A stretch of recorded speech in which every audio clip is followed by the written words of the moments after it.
Hey guys, Mike here, the Detroit Borg, with a look at the first Lumia tablet. This is the Lumia 2520 running Windows RT 8.1, and of course Windows RT is the version of Windows designed to operate on ARM processors. And the ARM processor in this is the Snapdragon 800, clocked at 2.2 gigahertz. Again, that's a quad-core processor. And we also have 2 gigs of RAM and 32 gigs of internal storage standard. There are no other size options. Now, this is sold by Verizon or AT&T in the US. There is no Wi-Fi only version sold in the US at this time.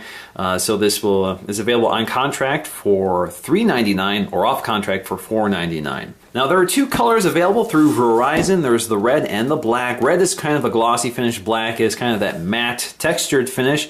You're probably familiar with that from other Lumia phones if you've seen those before. So let's go ahead and pull this open. And again, this is a review unit that Verizon sent out to me. So this has been opened, but I've been using this for a week with the plastic wrapper on it just to save it for this moment.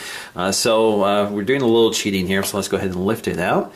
You can see the plastic wrapper shows us a little bit about the features and buttons. Of course, we're going to explore all of that. And there you go. We have that very nice matte texture that Nokia is very good at. So in terms of our contents, we have our literature, including our 4G LTE SIM card, which has already been installed. And up here you see your Nokia branded SIM ejection tool. So let me go ahead and pull that open. So there we go, that's our Nokia branded SIM ejection tool. So let's get to the rest of the contents here, which include our LTE SIM card, which has already been installed. And then we also have our literature packet from Verizon. I'm not going to open that to take a look at it. We also have our kind of quick welcome to Windows. Shows you a little bit about the quick gestures and that sort of thing for operating Windows RT 8.1. And we also have our power adapter. So you can see a pretty large power adapter, and the thing is it's not using a standard micro USB charging cable. It's using this sort of proprietary barrel plug. So if you look at this, you can see very different than a lot of what other tablets are going with, but you do get higher voltage out of this, so it does charge quicker, especially with this 8,000 milliamp hour battery. So you definitely want a quicker charge. As you can see, we have folding prongs for traveling, Nokia branding, and again the finish actually matches that of the black Nokia Lumia 2520. Alright, the first thing we want to take a look at is this wrapper, which points to some of the features here, including the location of the micro SIM and micro SD card slot, our power lock button, volume up and down, USB 3.0 port, HDMI, this is a micro HDMI port, keyboard dock accessory, and the headset jack, as well as the power charging dock right here, or the charging port. So let's go ahead and peel this off. And we can start taking a closer look around, starting off with the back. Now, as you can see, we have this sort of textured material on the back. It has a really nice silky texture. Again, the black is different than something like the red, which has a glossy finish. So if you prefer the matte finish, which is less prone to showing fingerprints, you may want to consider that when choosing your color. So on the back, we have our branding, of course, 4G LTE, Verizon, Nokia branding. We have our NFC label indicating the general vicinity of the NFC radio. We also have the camera. This is a 6.7 megapixel camera, which is kind of an unusual size. So a lot of tablet cameras tend to be about 5 megapixels to 8 megapixels. And we have Carl Zeiss optics. And just above that is our microphone. Now this has 1080p at 30 frames per second video recording, so it's a pretty decent camera, but of course you see no LED flash here. Now along the top you'll see your volume rocker, and if you look closely here, you'll see they are kind of chromed finish, so a nice quality feel to it. The buttons are a little shallow feeling, so they're not as tactile as I'd like to see. We also have our power on and off button. Now also toward the top we'll find the SD card slot and micro SIM tray. So in order to access that, you do need to use a paper clip or the SIM ejection tool to get to it. So let's go ahead and do that. Pops right out. So there you go. As you can see, it's got a dual tray design, so one for the SIM and one for your micro SD card slot. Now, somewhat confusingly, along the left-hand side, you'll see these 2 circular ports. One is the headset jack, the one up here that's closer to the corner. Down here is the power charging port, so you do have to keep that in mind. Eventually you get it, but initially it's kind of confusing. Now toward the bottom you'll find the connection point for the keyboard dock, which is an accessory sold separately. This is similar to the keyboard dock on the Microsoft Surface. It uses magnets. Now the keyboard dock from Nokia also provides extra power, so it does have an internal battery to give you a little more power. Now on the right side, you'll find a USB 3.0 port, which is also compatible with micro USB 2.0. We also have a micro HDMI connector. Of course, none of those are included with the tablet, so you have to buy separate accessories. But because this is a Windows tablet, USB thumb drives, hard drives, and that sort of thing will work with this port. You just have to provide the adapter. Same with micro HDMI. You just need a micro HDMI cable to outputting to a TV. But of course, this has Bluetooth 4.0. And you could connect a Bluetooth keyboard. You can also connect a USB keyboard or mouse directly to it. It's one of the advantages of having a Windows tablet, is that it supports all those accessories right out of the box. Alright, so let's go and take a look at the front of the tablet. Again, 10.1 inches is sort of a widescreen aspect ratio, which is a little more suitable for a keyboard. And of course, we have our home button for Windows, which is standard. This is capacitive, so it works whether the display is on or not. It's not backlit, unfortunately. We do have our speakers sort of hidden in the bezel. So if you look really closely at the edges, you'll see these little gaps here for the speakers on either side, left-hand and right-hand side. Facing toward the user, you do get stereo sound, and it's excellent. These are excellent speakers, and a nice, elegant solution for having front-firing speakers. I know a lot of tablets, especially iPad, tend to shy away from these just because they're not very discreet looking. So they did a really nice job in Nokia's case, and they sound really loud. Now in terms of the secondary camera, this is a 2 megapixel front-facing camera, good for 720p video, and above that is the LED light, which lets you know whether it's active. Now in terms of our display, again, 10.1 inches. This has Nokia's clear black technology, LCD IPS, with great off-axis viewing angles. But as you can see, the glass is very reflective. There is not great anti-reflective properties with this glass. Also, there isn't a really good anti-fingerprint layer on this like you get with some other tablets. So for example, Apple's iPad has an oleophobic coating over the glass, which makes it easier to keep fingerprints off so you can wipe them off easily. This tends to hold on to them a little bit more stubbornly, so you kind of have to use a cleaner when you're cleaning this glass display. That's different than something like the iPad Air. But it's a nice display. It does have a tendency to show some edge bleeding or light leaking toward the edges of the LCD display, especially on dark backgrounds, which is kind of hard to demonstrate in this camera. But if you look here, you may be able to see it. You can kind of see that bleeding toward the edges. It's not a big concern. Most LCD panels will bleed in some way, but it tends to be a little more noticeable on this, possibly because the display is so bright. This is one of the brighter displays I've used on a tablet, so unfortunately that does come with some consequences, and of course you can minimize that just by going to your settings to bring down the screen brightness. Now I realize many of my followers are not Windows users, so they may not be terribly familiar with Windows 8, so we're going to take a quick look around Windows 8. So Windows 8 has actually two desktops. It has the standard Windows 8 desktop, which you can pinch in and out to see all of your tiles and apps. You can also scroll up to see your entire app catalog. But if you press the home button, it takes you to the classic desktop viewer, which is where some of these apps live. Some of these include Microsoft Outlook, Word, Excel, PowerPoint, and OneNote. So all of these apps actually come with Windows 8 RT. These are RT versions of those apps, and they're pretty full-featured. So that's one of the great benefits of buying a Windows 8 RT tablet, is that it comes with the full Office suite. You can also quickly access those just by tapping on these tiles from the classic Windows 8 viewer. Now if you swipe in from the right, you get your charms bar, and as you can see, your clock and your wireless status appear here as well. But the charms bar includes things like search, which allows you to search the contents of your device, as well as Bing. You also have share, which is contextually based. So for example, if you're in Internet Explorer, you swipe in now and go to share. You have several options here, which includes mail, your contacts, or your reading list. So you can add this website to your reading list, which is an app that's also available from the home screen. We also have devices. So again, I'm in a website. This is contextually based. I'm in a website, so I can go to my printer from here. So it allows me to launch my printer. As you can see, it actually doesn't see my printers on the network just yet. It looks like I have to go to add a printer. So I can go ahead and add a device. It's searching for my printers on the network, so hopefully it should see two of them. All right, so it sees my two printers on the network, so I'm just going to select the one that's right next to me. It's installing the drivers, and it should be that simple, and we can start printing directly to our printer. Now, one of the great things about Windows is that it emphasizes full screen mode, so it fills up your screen with content. But to a lot of people, that's confusing because they miss all of the controls they're used to, but it's pretty easy to get to them. So all you have to do is swipe up from the bottom and you get your tab browsing. In this case, because I'm in Internet Explorer, this changes. This is completely contextual. It depends on what app you're in. So right now I'm in IE, so I get my tabbed browsing options here as well. You can see I get my URL bar, my refresh button, etc., my favorites controls. So for example, if we go to the weather app and we swipe up, we get a different interface. Again, you have to start from the outside of the screen and swipe up. So you can see here we get this interface up top for going to our home, our places, weather maps, that sort of thing.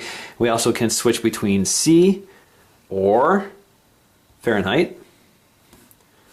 There you go. It works pretty well. Actually, really, that's one of my favorite aspects of Windows in terms of the tablet environment. Now, we can also get the settings by tapping this three-dot icon just below. So instead of using the swipe-up gesture, you can do that as well. Now, if you want more options here, you can see we have that three-dot indicator as well. So, for example, you can open up a private tab using that feature. Now, if you swipe in from the left corner, you can see you can actually cycle between your previously open apps. Now, if you want to see all of your apps, just swipe back and get the list of open apps, and you can tap on any one of them to get to them. Do the same again, like that. Or you can use them side by side. So, for example, all I have to do is drop this right here. Opens up a side-by-side viewer, and I can resize this window like so. Now, if I want to get rid of an app, all I have to do is resize it until it disappears. And if I want to close an app, just slide down and swipe to the left. Now, in terms of the home screen, as you can see, you can pinch in and out to see all of your tiles. So you can add quite a few tiles, and you can rearrange them just by tapping and holding on any one of them. You can move them around. You can also resize them, and you can rename these groups. So, for example, if you want to name this the Windows group, where all the Windows apps are, you can do that as well. Now, if we swipe up, we can get to all of our apps, and the apps toward the left are optimized for Windows 8. So these are all of the newer apps from both Windows and Nokia. And toward the right is all the legacy apps which open in the desktop viewer. So that includes the Microsoft Office suite. You also have things like your Notepad, Paint, Math Input Panel, Character Map, the Calculator app, File Explorer. So we do have a file browser here as well, which acts just like you would expect it to act on any Windows terminal. Now, when you do get new apps like this Windows or HP Control Center, Printer Control Center, you'll get this little new icon. That's because I just installed the print drivers for my printers. So I can tap on that, brings me to my print controller, which is Windows 8 optimized, as you can see.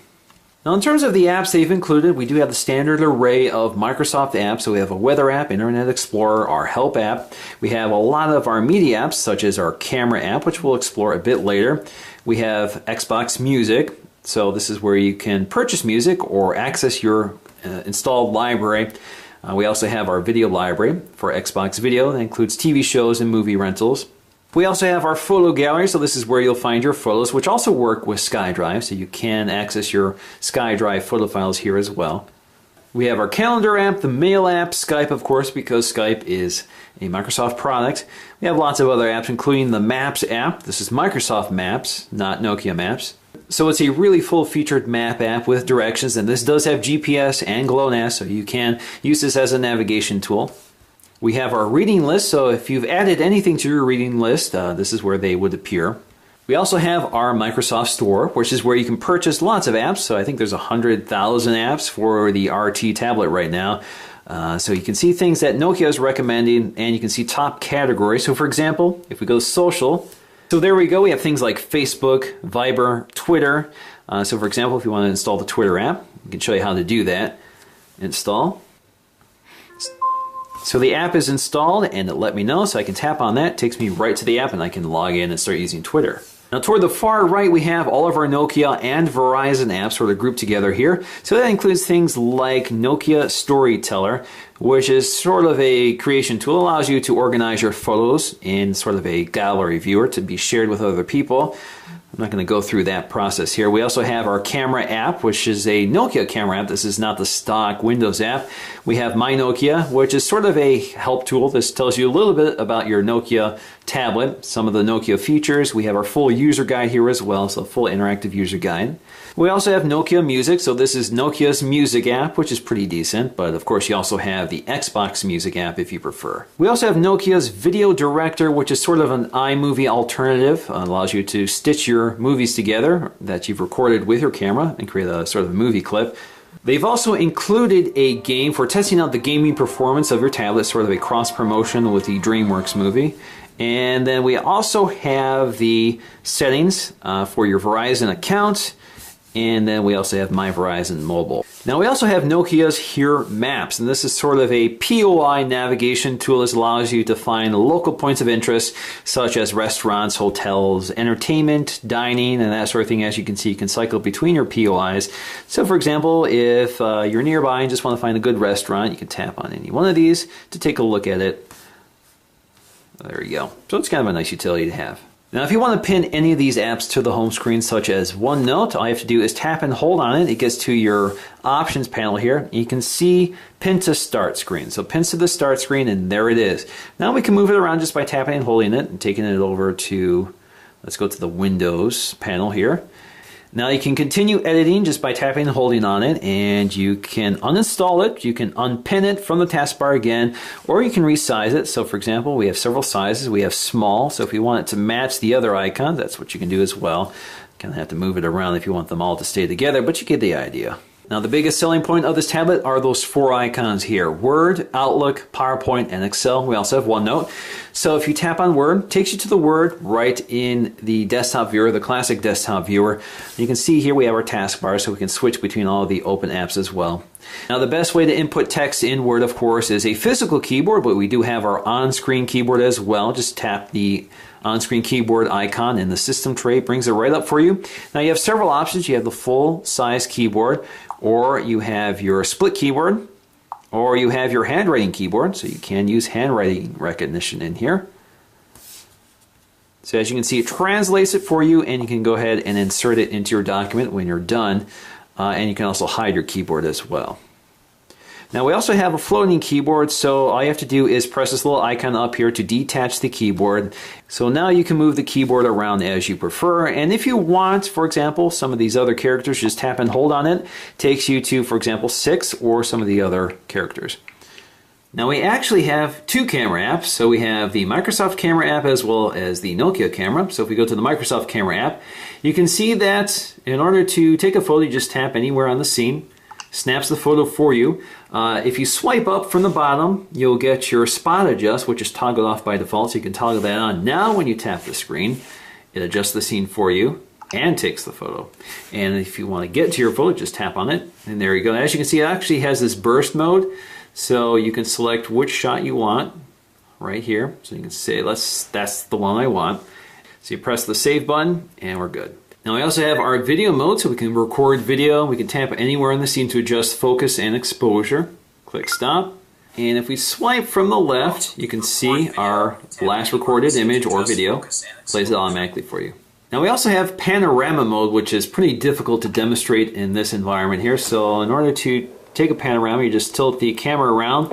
Automatically takes the photo for you using the gyroscope. As you can see there, it took 1. And if you're going too far, it will tell you too far from last image. And as you can see, it's not working out too well. Normally it works pretty well, works better certainly with a phone, but you get the idea here. So once you're done taking your photo, it will stitch it for you. There we go, now it's working for me. So once you're done, you hit the check button, it stitches it together for you. And if we swipe from the right, we should see it.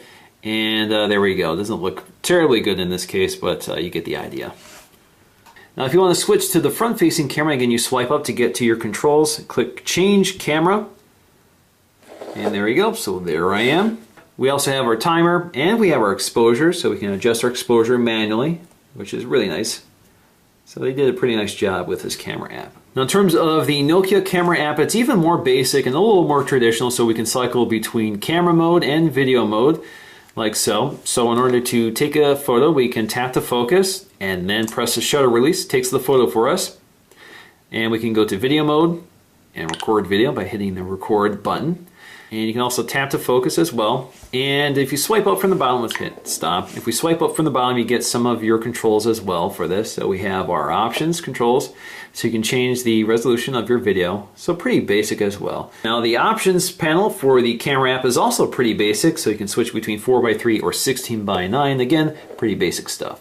Now in terms of speakers, these are really loud and clear. Hey guys, Mike here, the Detroit Borg, with a look at the new Google Play edition of the LG G Pad. Now in terms of performance, this tablet actually does a pretty good job. It launches apps pretty quickly, handles multitasking pretty seamlessly. I think the biggest issue I've had is flash content, which is not unusual. So flash content can still be pretty demanding on here. Of course, this does support flash through Internet Explorer. So for example, I'm on The Verge, it's playing back a flash video right on the website. And otherwise, you can see it handles this full website pretty quickly, pretty easily and smoothly. I can pinch in and out and zoom while I'm playing video in the background, right on the website. Now, just like the Microsoft Surface, using this tablet in portrait orientation is a little awkward, and it's clear they don't really intend it for it to be used this way, but of course you can. So it feels a little top heavy. It feels like it wants to leave the grip of your hands all the time, so it doesn't really feel very balanced. So it's really not meant to be used in portrait orientation, but content does scale to it just fine. So for example, a website scales just fine.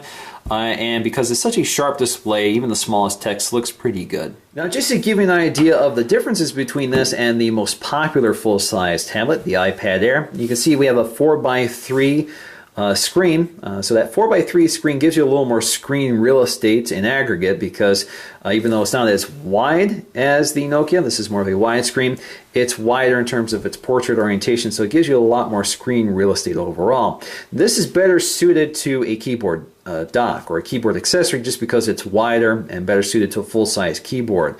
So again, it makes it a little more cumbersome to handle in portrait orientation as opposed to the iPad Air, but it's better suited to somebody who really wants to use this with a keyboard. Now, if it wasn't for the keyboard accessory, which takes advantage of this device's width, I would actually like to see these bezels reduced quite a bit.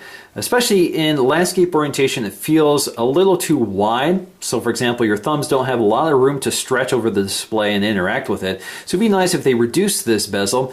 It would also make it a little less cumbersome or a little strange to handle in portrait orientation. It just feels really top heavy. So if they reduce it, I think it would feel a little more comfortable. Now, we've actually seen that with some other Android tablets, like Samsung tablets, which have reduced the bezels in landscape orientation, which feels to me a little more comfortable. So it would be nice if they could do that with this tablet in the future.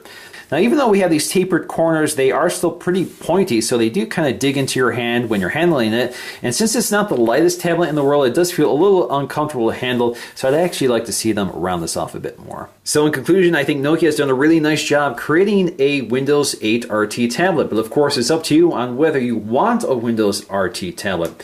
Windows RT, of course, is limited to the app environment that Microsoft serves, but for most people, if they just need to use a web browser and need a few popular apps like Twitter and Facebook and that sort of thing, you pretty much are going to find it on an RT tablet without having to spend the extra to get a Pro tablet or something that's running an x86 chip.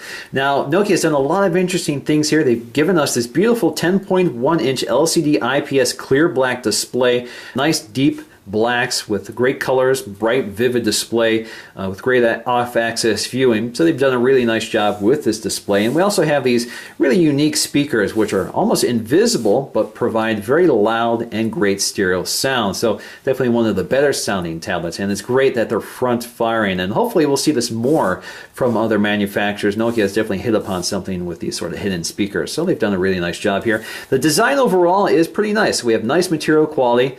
I really like this matte texture on the back. It feels really nice in the hand to use, and it's pretty fingerprint resistant. It does show some fingerprints. They're more noticeable under these bright lights, but certainly better than the glossy plastics from the other colors. We also have NFC technology, so that's available to you, and we have pretty decent cameras. So definitely overall, they've created a nice package here, and I can definitely recommend this to people who want an LTE Windows RT tablet. So that's going to do for me in this video. Thanks for watching, and I'll see you again in the next one.